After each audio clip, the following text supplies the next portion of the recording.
Good morning po, hello mga kabukid. Nandito na tayo ngayon sa kabilang area ng pinagtatamnan natin ng palay. Ayan po yung palay natin, oh.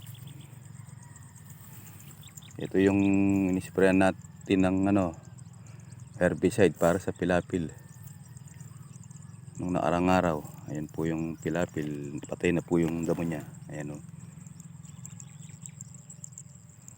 Ito po yung palay natin, oh.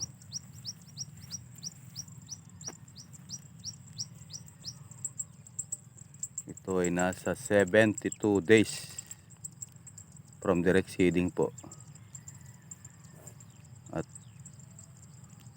siguro mga 78, yan po yung sagaran niyang pagbunga. At magpapainog na lang siguro nun. Pero kailangan pa itong mapatuwigan para masuportahan pa yung ibang bunga sa kanyang huhay. Sa may bandang batok, magkabunga pa, magkalaman.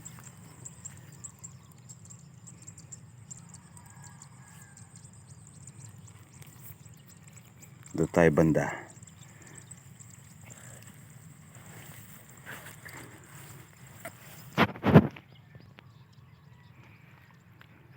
Ito, dito tayo banda. Ayan po yung